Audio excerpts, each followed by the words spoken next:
In the beginning, no one tells you that the light can vanish, that what starts as a whisper of divinity within you, a hum behind the ribcage, a tingle at the base of the spine, can suddenly become silence.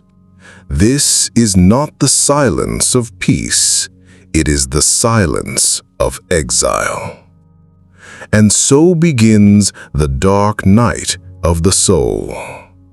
The ancient mystics often spoke of the spiritual path as a ladder of ascent, but what they rarely confessed, what was often guarded within cloisters, encoded in symbols, buried under allegory, was that every true ascension begins with descent, a plunge. And for those who awaken the serpent fire of Kundalini without understanding, that plunge can be terrifying. You are not ascending, you are falling. But why? Why would a sacred energy said to bring illumination and bliss instead cast you into confusion, anxiety, depression, even madness? The truth is more paradoxical than most spiritual teachers are willing to admit. The Kundalini is not a gentle force. It is not here to comfort your ego. It is not interested in your career, your social standing, your spiritual vanity. It has one task: to burn away everything that is not true. To awaken the soul, the body must be first hollowed. In this first stage, called the descent, everything begins to collapse. Your beliefs, your attachments, your sense of control. Things that once brought joy feel empty. Relationships begin to fall apart. Jobs become meaningless. Health may deteriorate. Sleep becomes erratic. You question your sanity.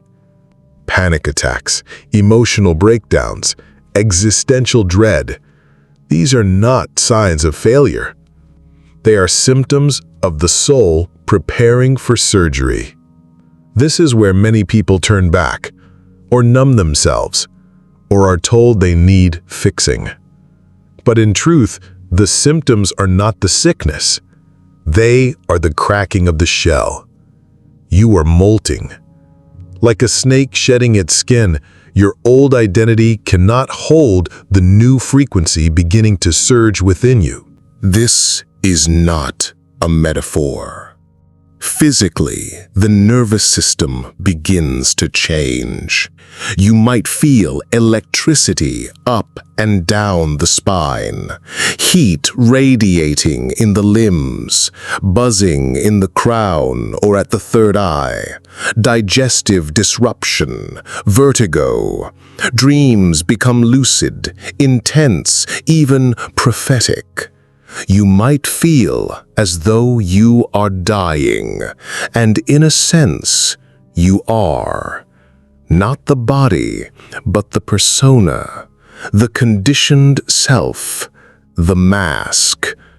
Carl Jung called it confronting the shadow, the part of us we buried long ago, the wounds we hid, the truths we denied. The Kundalini force does not rise like a peaceful dove. It coils upward like fire licking a dry tree.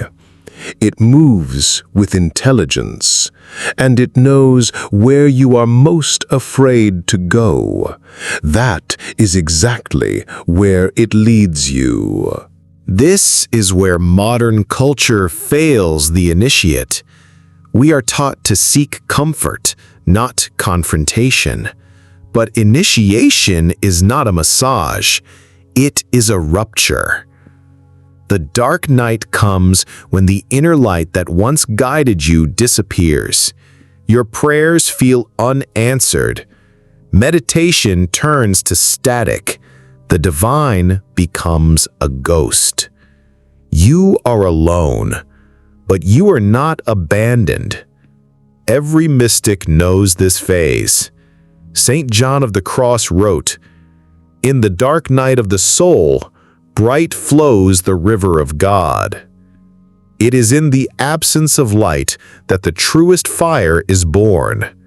The fire of truth, the fire of death, the fire of rebirth. But first, you must burn. This part of the journey cannot be skipped. There is no detour, no mantra, no guru, no psychedelic shortcut can eliminate the path of descent. At best, they can numb the pain. At worst, they can delay your transformation.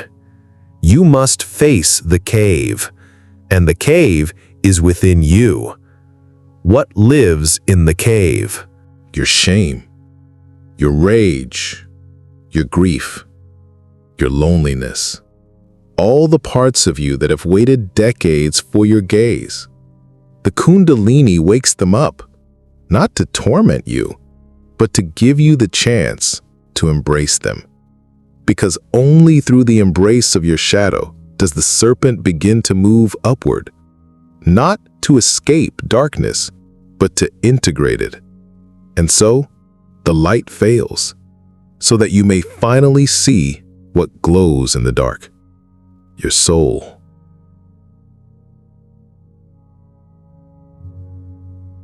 You didn't lose yourself in the dark.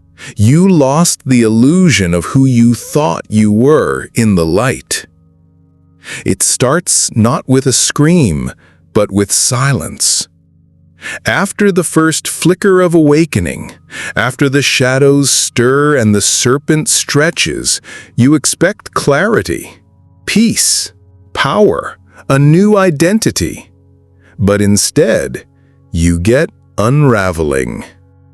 Not all at once, no. The ego is clever.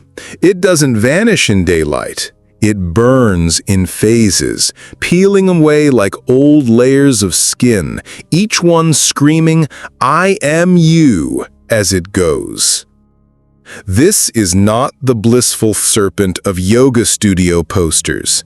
This is ego on fire, a sacred combustion, a funeral you must attend for yourself, while still alive. 2. Who were you before the fire? Let's pause here. Really ask, who are you? Are you your name? Your childhood scars? The roles you've worn, daughter, son, teacher, rebel, victim? Kundalini doesn't care. It will rip them away, one by one, until you stand naked in your psyche, unsure whether you are a divine being ascending or just unraveling. This is not punishment. This is the trial of identity, the sacred interrogation of every mask you've ever worn. And what's terrifying isn't that you're nothing without them. It's that you're something far older and far more alien than you were ever told. Imagine this. You wake up one morning and your name feels foreign.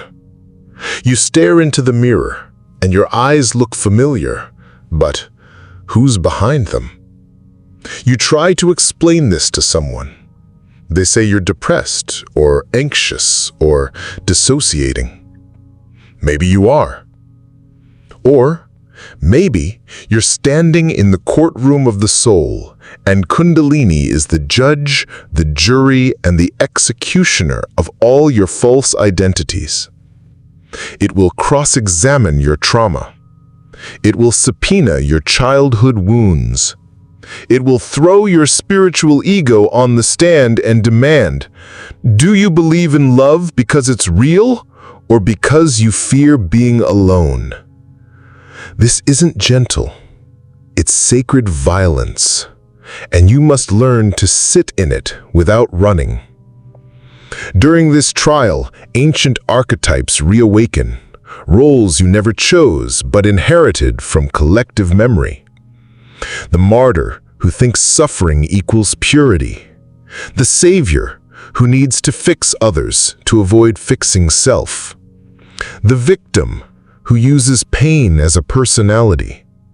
The seeker who chases knowledge to avoid stillness. The shadow warrior who wears rage like armor to avoid grief. Each of these will surface. Each must be confronted. And each will, at some point, die in fire. You'll mourn them, you might even miss them, but you'll also glimpse who you were before you needed them. And that's the real initiation. There is a moment, often in the middle of the night, where you meet yourself in a mirror, not metaphorically, literally. You look, and something else is looking back. Not demonic, not angelic, just raw, something primal, ancient, beyond gender or language. And in that moment, you realize you are not your story. You are not your lineage. You are not your healing. You are the flame that observed it all. You are the witness of your ego's death. And what now stares back at you is not you. It is the one who's been watching all along. After the trial comes the ash. You may wake up and forget how to behave, how to smile inauthentically, how to lie politely, how to pretend to believe what no longer fits.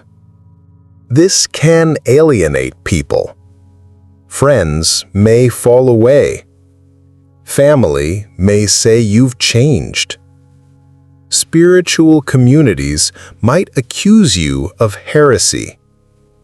Let them.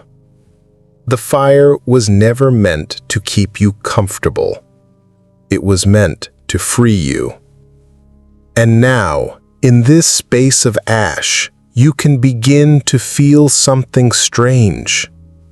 Not depression, not enlightenment, but something in between. A strange quiet, a holy confusion. And from that place, something real will begin to grow. You don't become something new. You remember something ancient.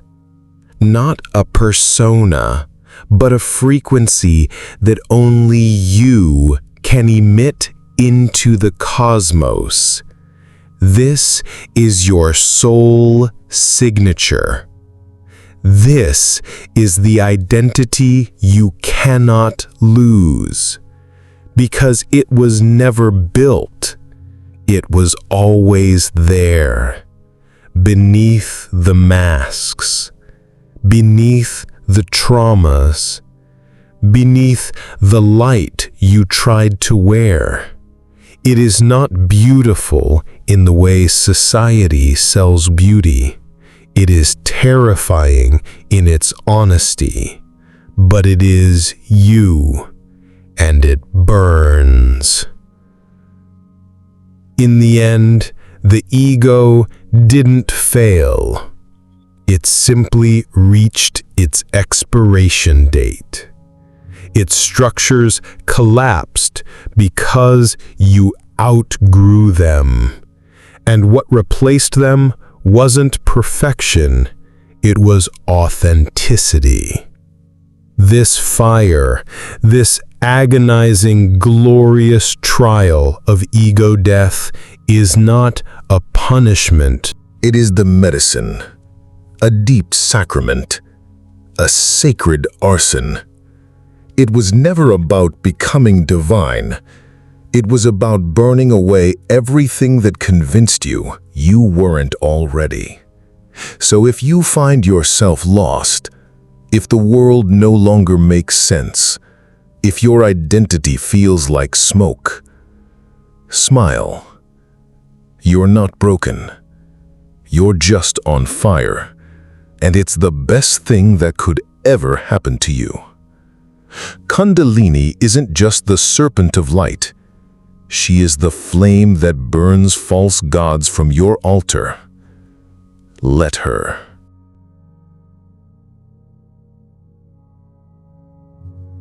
You cannot see clearly until the smoke blinds your thoughts. What you called madness was just the fog before vision. You've burned. The identity once called you has crumbled in the fire. But there's a strange silence after the flames. No angels arrive, no thunder of revelation, no glorious transformation. Just fog, a thick mental smoke, confusion, forgetfulness, disorientation. You reach for old thoughts, but they drift away. You try to remember what you believed, but belief feels foreign. You grasp at words, but meaning has liquefied. This is not dysfunction. This is the chamber of smoke, the space where mind surrenders and vision begins. This isn't depression. This isn't brain fog.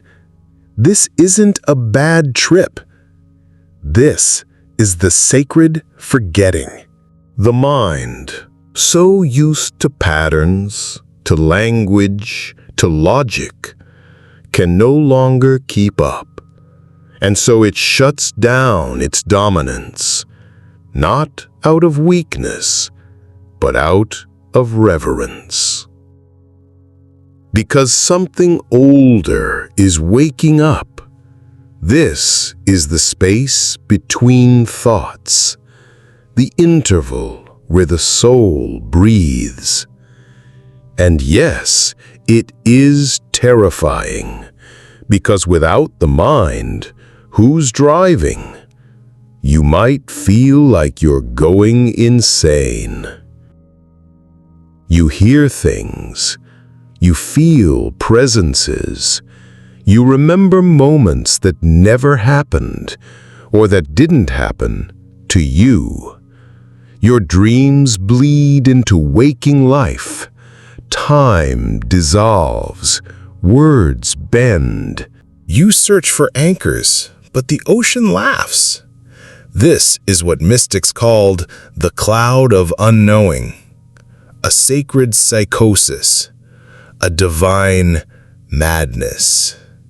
In modern language, psychotic break. In ancient language, initiatory rift. The ancients built temples for this. We build psych wards. But here's the truth. When the ego dies, the mind must weep.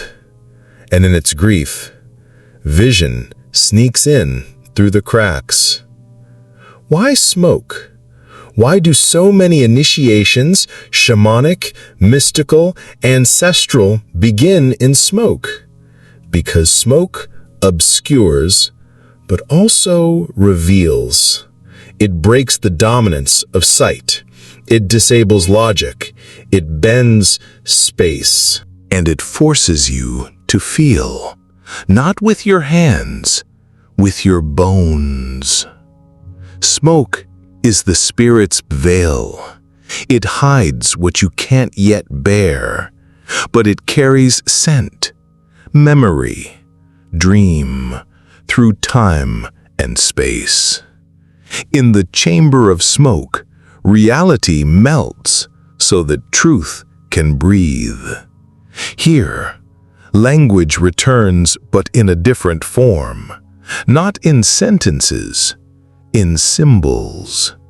You begin to see serpents, not literal, but in patterns, spirals in your coffee, curves in your breath, a sense of coiling.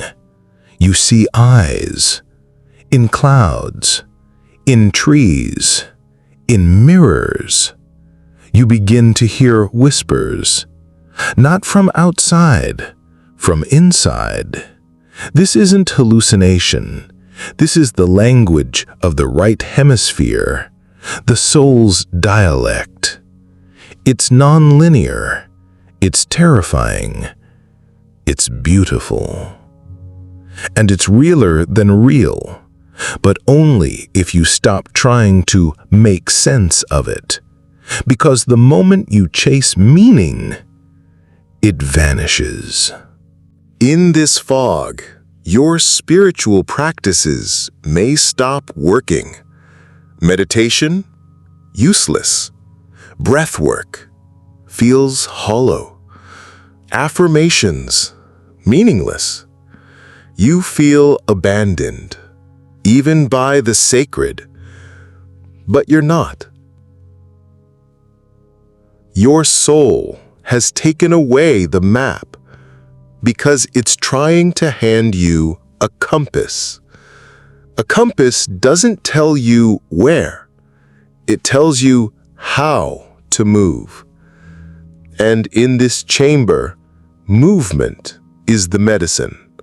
Not clarity, not answers, just direction, which, ironically, begins by staying still.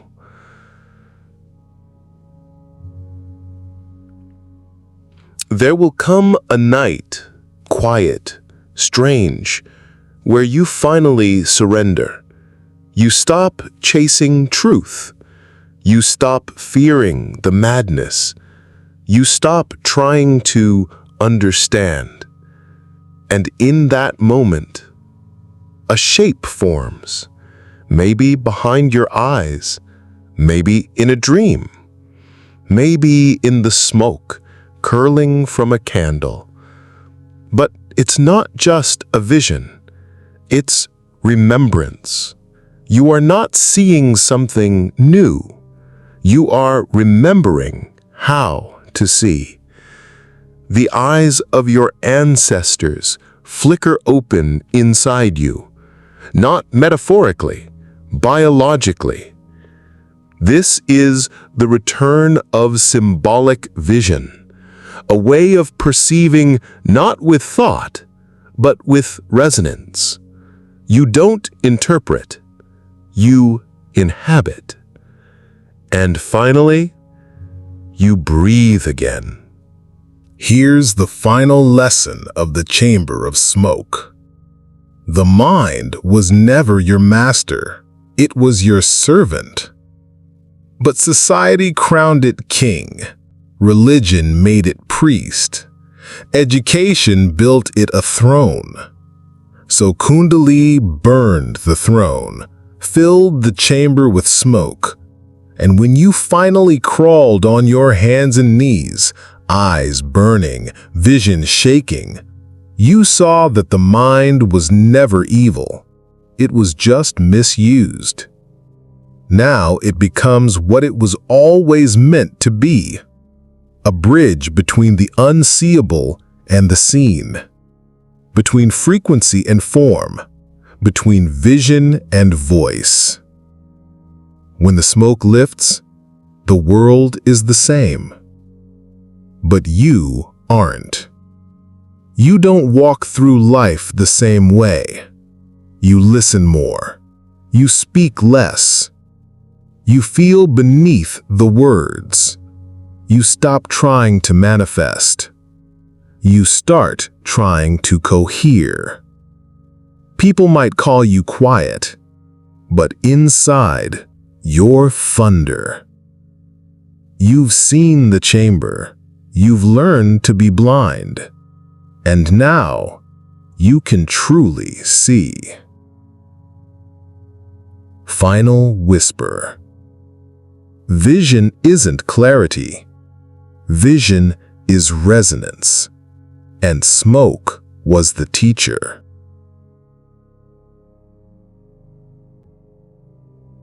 The dawn isn't always gentle. Sometimes it breaks. You were told that the light would heal you, that illumination comes in waves of bliss, that awakening is a sunrise.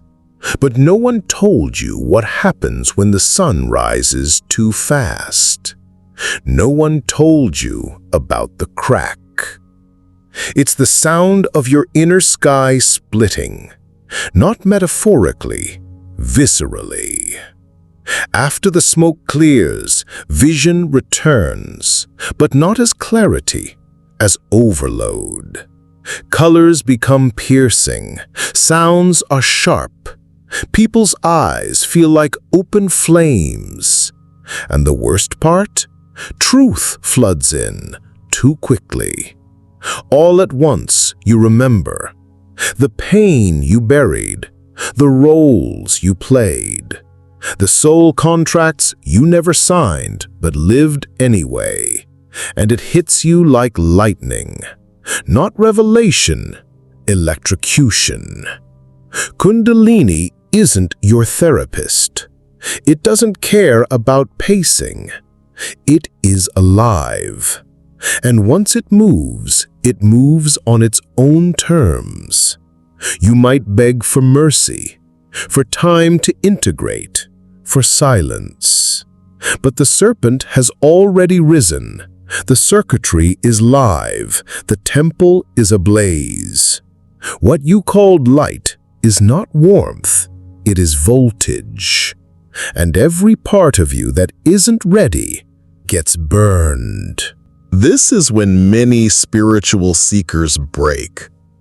They thought awakening would feel like heaven.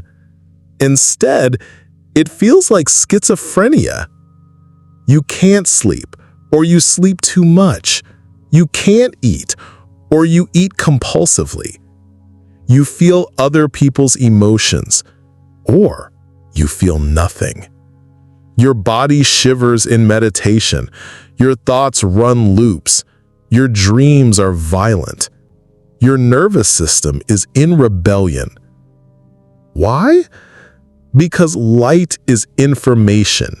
And when information floods a vessel too quickly, the vessel fractures. You are not broken. You are overwhelmed. And that distinction will save your life. You weren't ready. But neither were the mystics before you. No one is ever ready for God, or truth, or fire. The idea that you must become perfect before awakening is a lie of the ego. It's not about deserving the light. It's about surviving it. And survival depends on one thing: staying present through the rupture.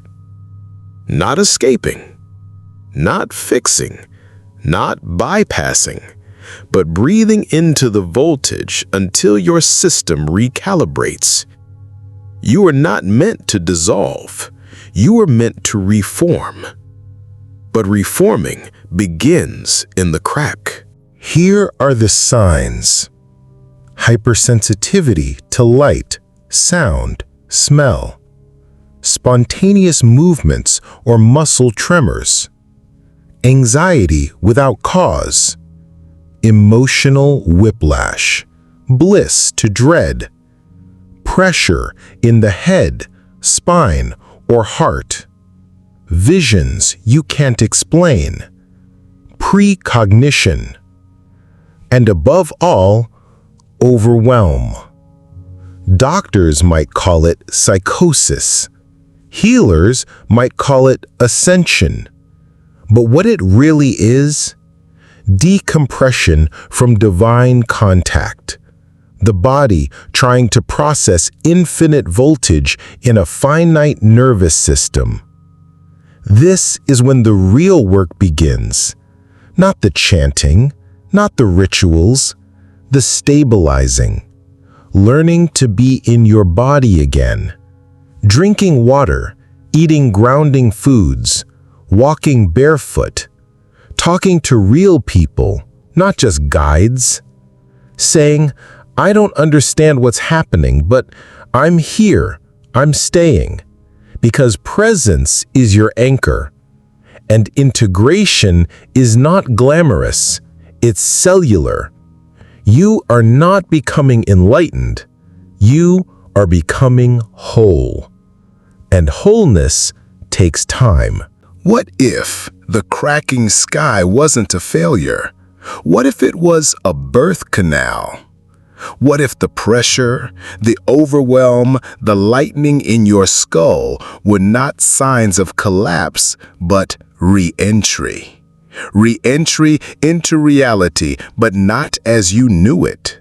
Because now you carry voltage, you carry codes, you carry fire. And yes, the world may not understand you, but it doesn't need to. Because you understand why it cracked, so it could let you through.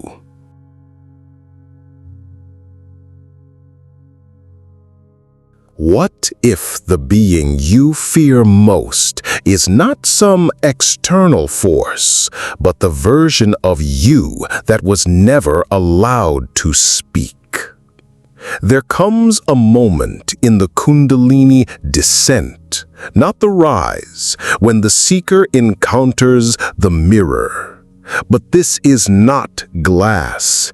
It does not reflect your body. It reflects what remembered you long before you remembered yourself. They call it the Serpent mirror, not because it's shaped like a serpent, but because it moves. It coils around your perception. It tests your reactions. And when you stare into it long enough, it blinks. Before the ego, before the name, before even language, there is a presence within you that never forgot. A consciousness older than memory that watched everything your life forgot to process. In Jungian terms, it is the shadow archetype fused with the self, a serpent guardian at the threshold of unintegrated truths. In mythic systems, this being appears as Kundalini in her non-dual form, neither light nor dark, but a primordial intelligence wrapped in symbolic fire. The Ouroboros, the serpent that eats its own tail, a paradox of infinite remembrance. Anubis or Thoth in Egyptian traditions, the silent record keepers of the soul's unfolding. This archetype is not a metaphor. It is experienced directly when the mind breaks open under the pressure of transformation. You imagine you will see past lives. You expect mystical light, fractals, divine geometry. What you see instead, every lie you told yourself to survive. Every mask you wore so well it became skin. Every soul contract you signed out of fear. And deeper still, a younger you watching. Not innocent, not corrupted, just ancient. Some call this meeting the child before the wound. But it's more complex. It's meeting the architect of your personality before the trauma rewrote the blueprint. And this presence asks no questions. It remembers. That is more terrifying than judgment. In advanced psycho-spiritual anatomy, Kundalini is not just energy. It is encoded intelligence, the living archive of evolutionary memory inside the human form. When she rises or descends into the inner temple, she awakens not just energy centers, but ancestral memories stored in genetic silence. Not just light, but sacred pattern recognitions buried under lifetimes of conditioning. Kundalini is the serpent who remembers everything, and she will not let you move forward until you remember too. This is why many seekers pause here. They think the process is broken, but what's broken is the illusion that you could ascend without looking back. In the serpent mirror, the only currency is truth. You cannot bring affirmation cards. You cannot bring your Instagram version of healing. You cannot bring your spiritual name. You will be asked, can you love the you who made the worst choices? Can you witness your rage without needing it to go away? Can you feel the monster and not kill it, but hold it long enough to see its origin? The mirror does not want repentance. It wants honest seeing. You can't fake that, and you can't shortcut it with light. All ancient systems guarded this truth. The serpent in Eden wasn't evil. It offered knowledge. The Naga in Hindu lore weren't demons. They guarded gateways to deeper worlds. Quetzalcoatl, the feathered serpent of Mesoamerica, was a teacher of consciousness. In modern language, the serpent is neural lightning, the firing of consciousness through layers of symbolic memory. That's why when you look into the serpent mirror, you feel it in your spine. It's not imagination, it's biosymbolic resonance. Your body remembers things your mind is still too afraid to say. There comes a point in this encounter when it's not you looking at the mirror anymore. The mirror looks back, and something inhales inside you. You realize, I am not just this incarnation story. I am the witness of many stories. And the serpent? She was never outside me. She is the memory of everything I've ever been, waiting for me to stop running. This is not enlightenment. This is a pause, a knowing, where the war between shadow and light stops for a breath. And in that stillness, something opens. You are raw. You are cracked. You are uncertain. Perfect. That is when healing begins without agenda. Not to get somewhere, not to be better, but to stop lying to yourself. From here, you start to rebuild your nervous system, not as a fortress, but as a temple where all parts of you, even the ones that scare you, are allowed to exist. This is how the serpent becomes the teacher, not with wisdom, with memory. They say there's a moment when the serpent, fully awakened, coils around your spine and smiles. Not because you've ascended, but because you finally stopped hiding from yourself. The serpent mirror doesn't promise transformation. It offers remembrance. And in that memory, there is power. Not to conquer the world, but to finally be whole in it.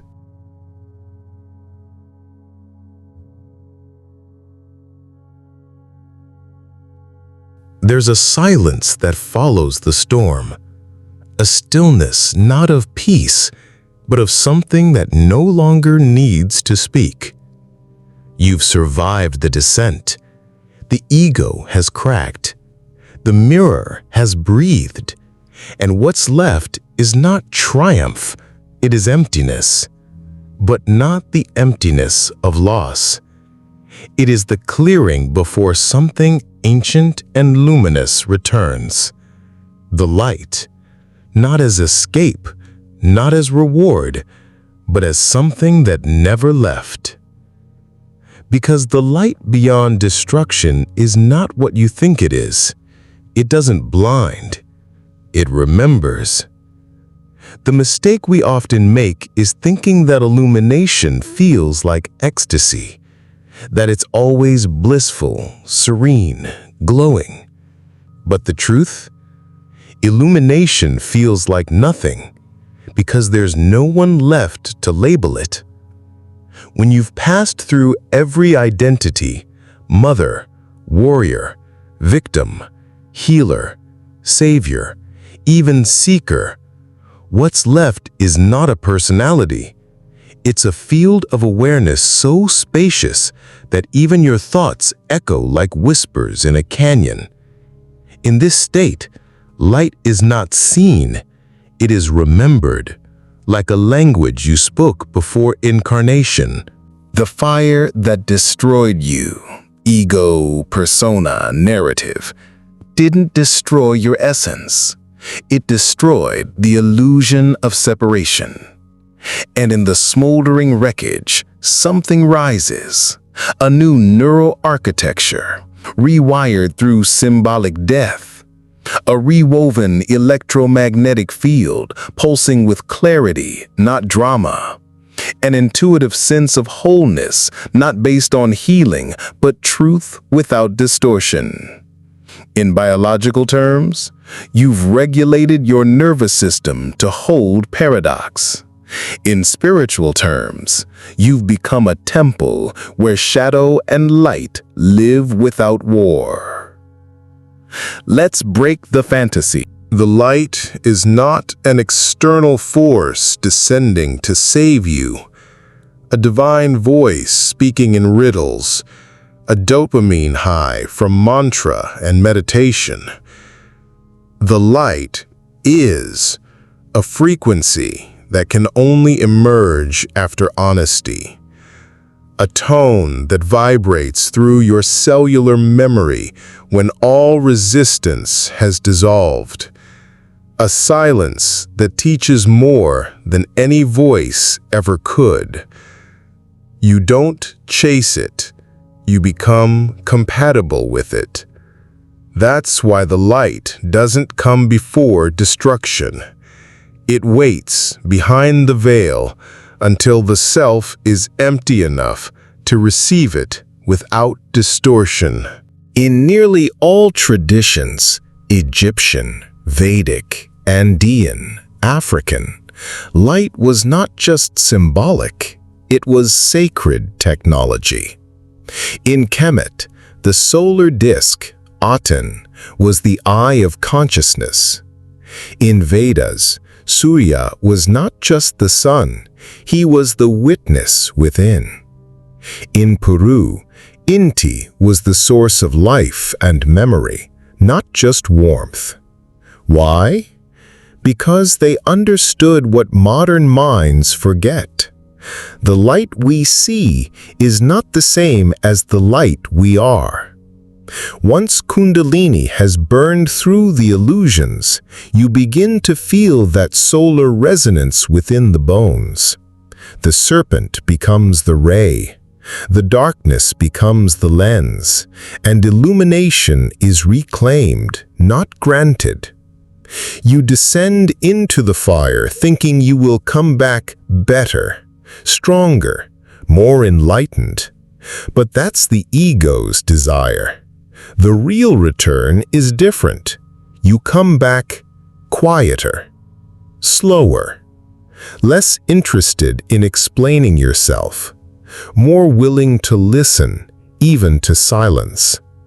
Because when the light settles into the body, you no longer need to convince anyone of anything. You don't teach from theory, you radiate from experience. You are no longer a seeker of light. You have become its vessel. This is the real challenge. not awakening, but sustaining awakening in a chaotic world.